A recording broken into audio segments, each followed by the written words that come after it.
What's up, champs? Welcome to another episode of the Short Shifts Fantasy Hockey Podcast, brought to you by Keeping Karlsson. I am your host, Louis Ezekiel. Joining me tonight, my pal and yours, Jeremy Versillo. Jeremy, how are you doing on this fine Tuesday evening?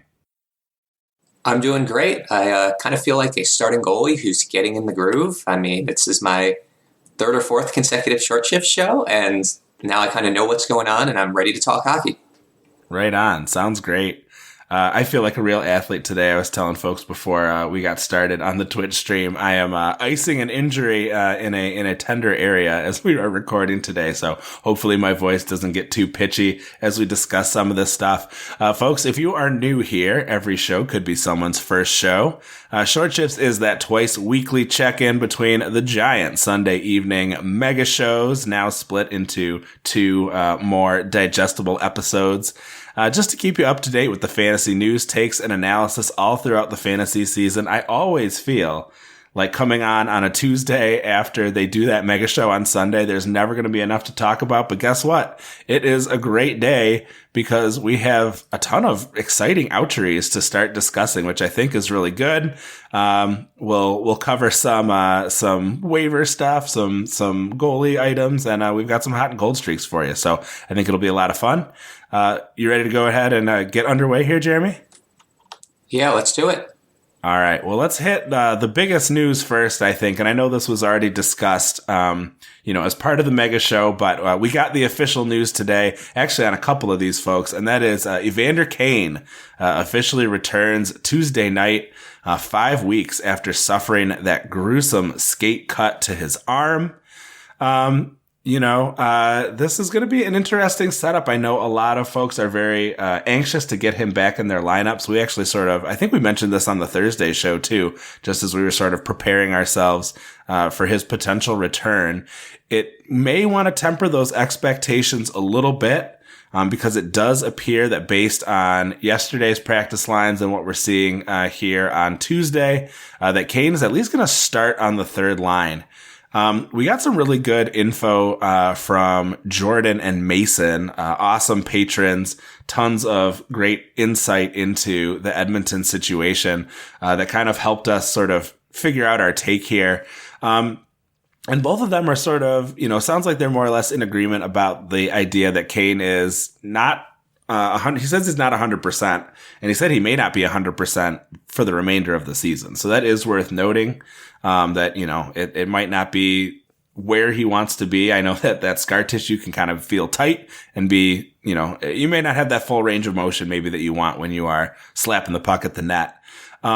But yeah, they're sort of feeling like Hyman is going to kind of keep his role on the power play. And then as he gets more comfortable, maybe some of that power play time starts to transfer from Hyman to Kane. But Hyman's been good this year. It gives them another winger option to pair with McDavid and Draisaitl if they want to split, keep those two split up. I think that's not a bad spot for sure, obviously, to be lined up with one of the top fantasy hockey players, of the season. Getting probably some, but not all of that power play time. So given that, I know obviously he's coming in tonight, so a lot of people have made this decision, but sometimes it can be nice to leave a player on the IR. If you were an Evander Kane manager, would you have given him a game, left him on IR, or would you have been itching to just get him back into your lineup, do you think? Well, I am an Evander Kane manager in a couple of leagues, and I was dropping who I could to get him back in the lineup. Not only is Kane a great scorer, he also takes lots of shots and lots of hits and lots of penalty minutes, if you count that. So, got to get it back in as soon as possible.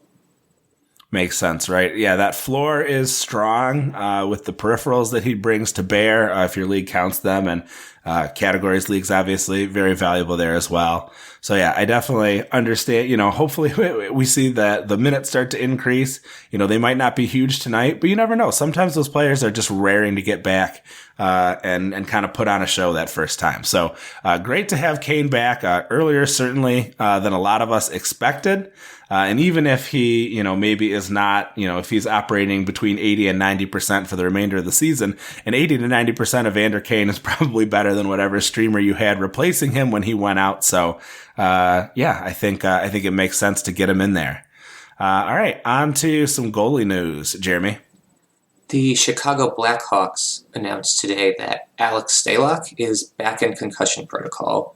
He had returned a couple games ago and I guess is not 100%. Concussions are a nonlinear recovery, and really just hope the best for his health.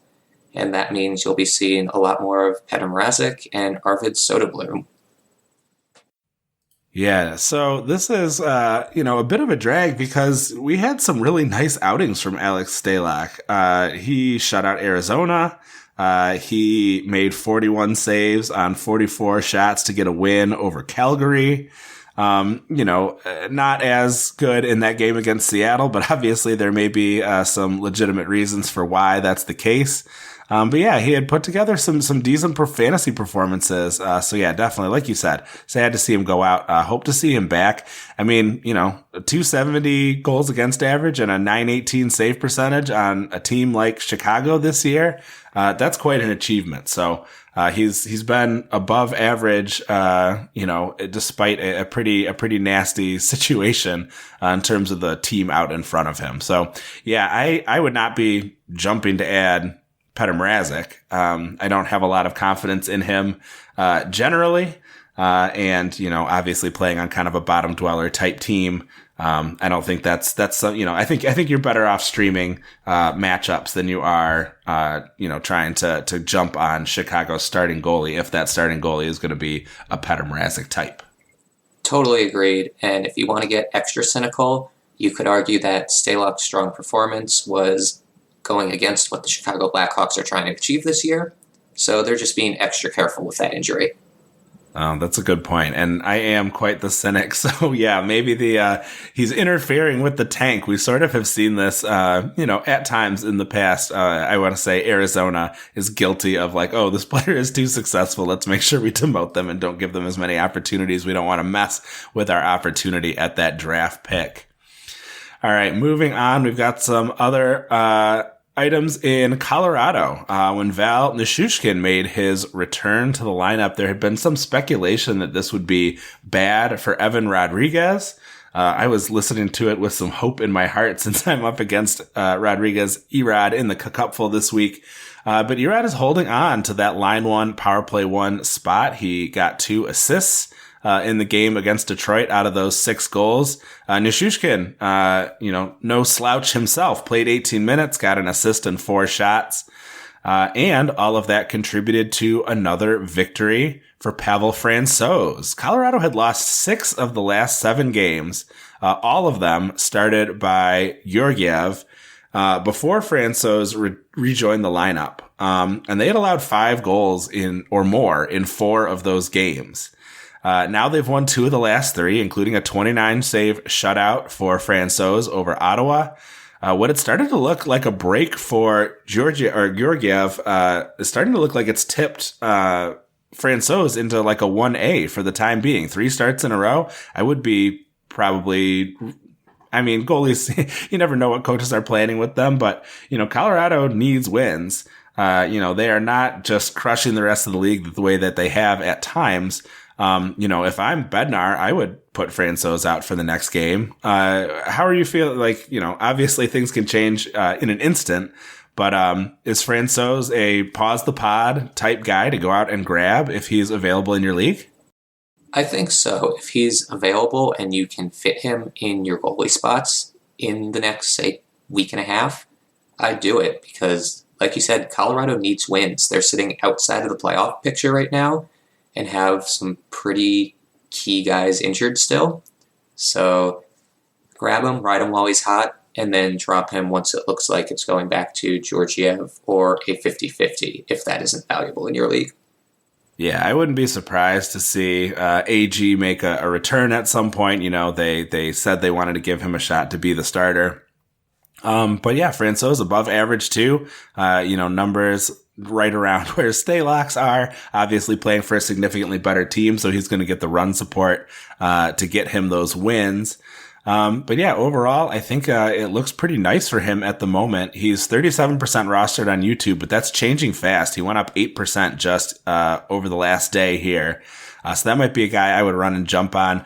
I'm a Jacob Markstrom owner. Obviously, he's been kind of struggling and ceding some of his starts to Dan Vladar. So grabbing a Pavel Francouz was a no-brainer for me because that lets me have a little bit more goalie flexibility. I can, fill my slot if one of my guys doesn't get a start, and I can pick the matchup if they both do. So I like that side of it as well. Let's see here. Speaking of goalies, we had an interesting goalie situation where, one of the, what was being hailed as a great signing at the time ended up on waivers. Not the first guy to have this happen to them from Detroit. So what's going on in the Detroit crease right now, and what's your vibe check on these guys, Jeremy?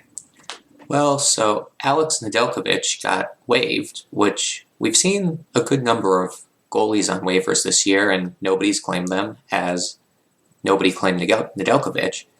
But this means that Magnus Hellberg, a waiver claim from earlier this year, is holding down the backup or 1B or who knows type of job there. Husso's been pretty bad. I think they may want to give Hellberg some run. The last game in Colorado, the coach was quoted as saying that they wanted to put Hellberg in for the third period to get some rhythm, but I don't think he wants to face a 160-foot McKinnon breakaway as part of the rhythm. And who does, right? Yeah, really. If that doesn't say I'm not confident in my defense, I don't know what does. So I'd be shying away from all the Detroit goalies, especially when you may not even be getting 50% of the starts on any one of the three. Yeah, absolutely. So, this may be a situation where, he's just going down for a couple games to try to get his head on straight and see if he can't straighten things out. But yeah, it's just tough being a goalie in Detroit right now. A very young defense, very young pretty much all over the ice, right? So there are going to be some mistakes that are made that make things challenging on those goalies. So yeah, not a big surprise, I don't think. Husso has had some real gems, but that last game did take him down below a 900 save percentage. He's at 310 goals against average.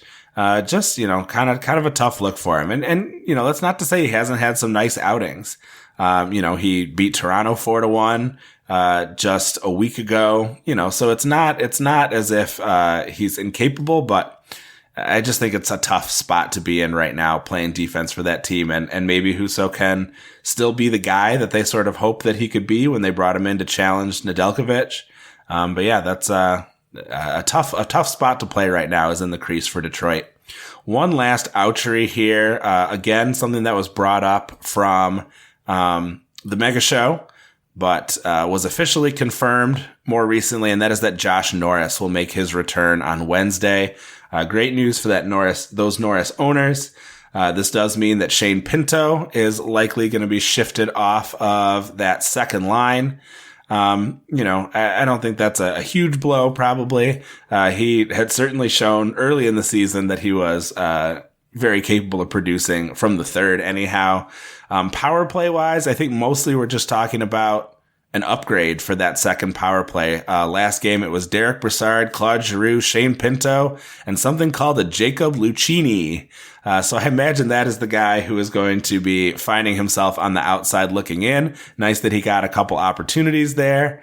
But yeah, it's going to be tough to break through that, those four forwards of DeBrincat, Tkachuk, Batherson, and Stützle, especially when they are playing the way that they have been for much of the season, and especially coming back from an injury. I imagine it'll take them some time to get back in the groove, but we'll be able to tell you for sure on Thursday's show once we've seen him back in action. Jeremy, we're going to take a quick little break here. You're listening to Short Shifts. Welcome back, folks. We did skip over. I apologize. This is my highly executive functioning brain working so well. I skipped over one ouchery on the back end for Montreal, and that is Mike Matheson. What should we expect from the return of the math here, Jeremy?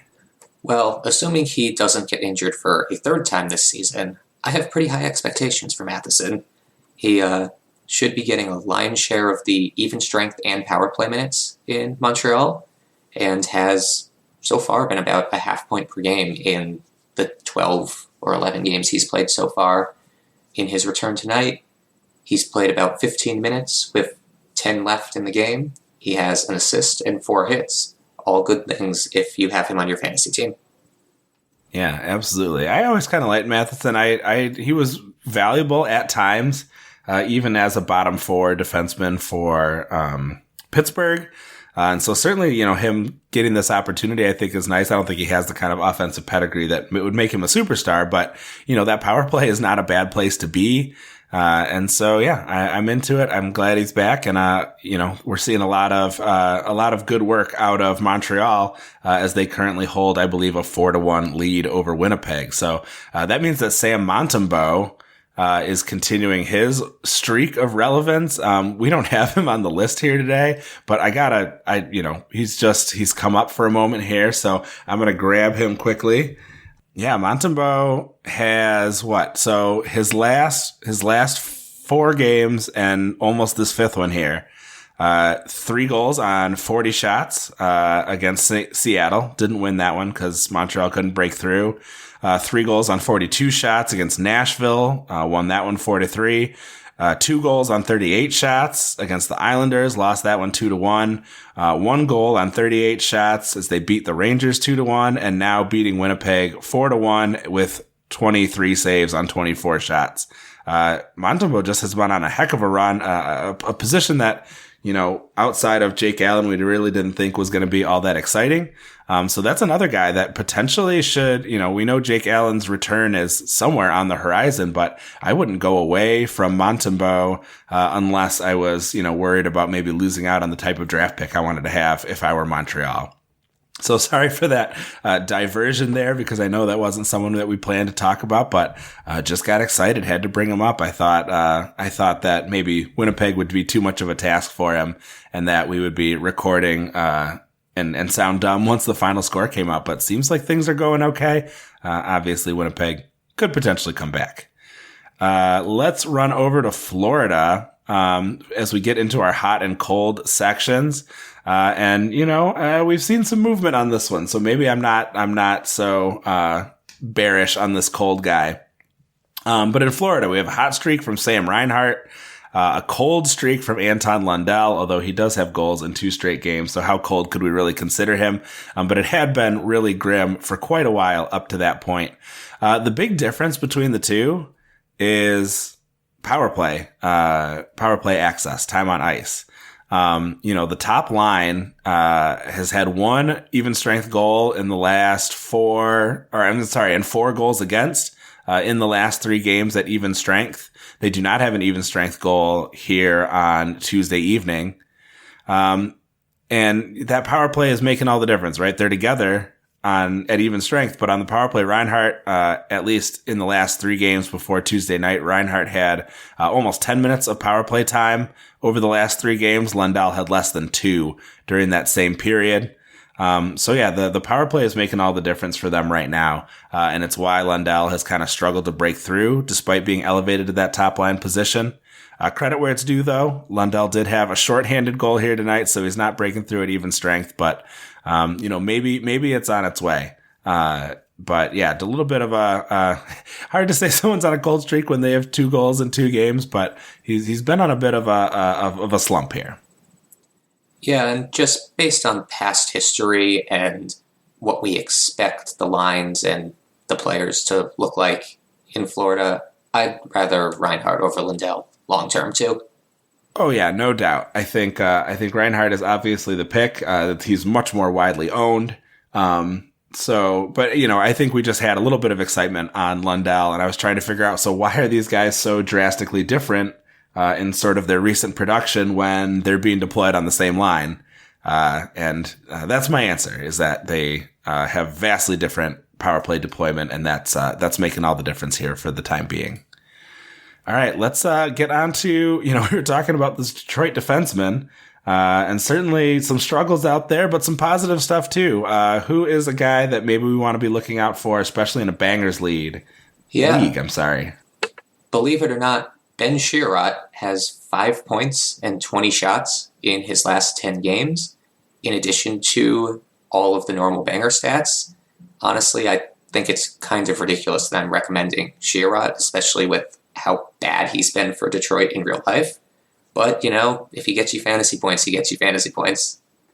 Yeah, right. Real life is not fantasy. We're not worried about how the outcome is unless we're sadly playing one of those goalies. So yeah, I think that's a really interesting option. So I was my opponent and I'm playing Phil, who's in third place in tier 1. So good on you, Phil. You're doing very well, but I hope I can give you a loss this week. I was trying to make the decision between Sherratt and Fairvary, and I'm sure I really nailed both those names. So thanks, guys. And he ended up grabbing Sherratt before I had the chance to make a move. But I was really bummed when Sherratt went out and scored against Colorado, especially because I was playing Francouz. But yeah, they've been definitely the scale, I think, tipping in Fairvary's side today, just with that goal and assist, a shot, 4 hits, and 5 blocks. So really some great category coverage. I think I'm going to use Fairvary to replace Radko Gudas because he's doing some of that Gudas stuff, but adding some scoring. So just running through some other guys who are available, who might be able to deliver some similar results for you. So Sherratt on a nice run of relevance with his peripheral production. Fairvary a good option too. Gudas more widely owned than either of them. But a little nervous about him just because he's had some 16, 15-minute games. So might be jettisoning that guy to add somebody new.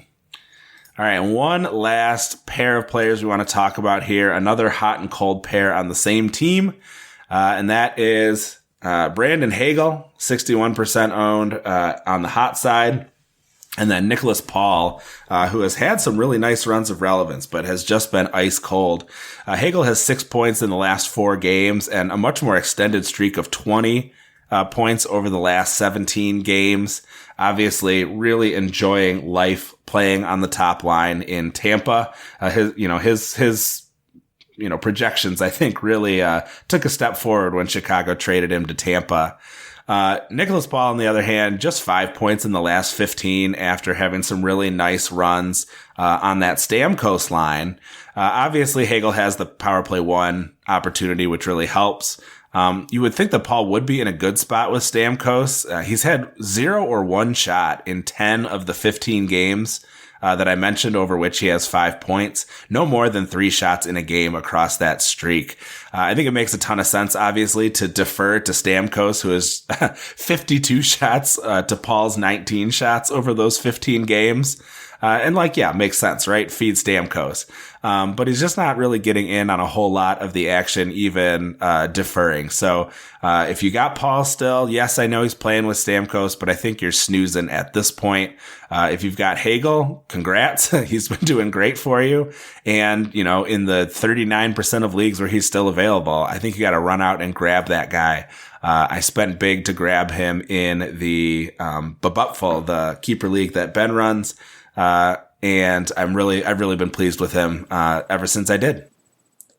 Yeah, totally agreed on both accounts. Hagel is looking like a waiver wire league winner this year. He's pacing for 72 points after his hot streak, and looks like he's firmly taken that power play 1 slot away from Killorn and Perry and whoever else has been ending up there for short spurts. On the other hand, Nick Paul looks like a total snoozer. Maybe better luck next year. He's a good player. He seems to be getting the opportunities and he has room to grow, but not worth having on your roster at this point. Yeah, I think if I start to see those shots tick up and he's getting in on a little more of the action, I'd be into him just because, that second line is nothing to sneeze at in Tampa. But for the time being, until he really starts to put some stuff together and show you he's kind of got things back on track, yeah, I'm staying away. All right. Very nice. Another show in the books here. Jeremy, thank you so much for joining us. It's been a blast. Thanks everybody who joined us on the Twitch stream. Lots of fun to just kind of chat and have you all in there see a little bit of the behind the scenes workings. Please give us a follow at Short Shifts KK.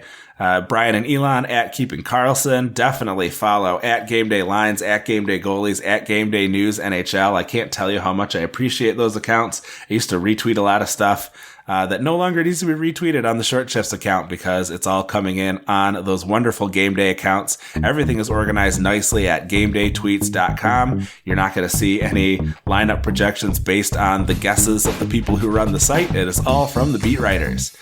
Please visit that site and the other great sites we use to research our episodes at Yahoo Frozen Tools and Natural Stat Trick.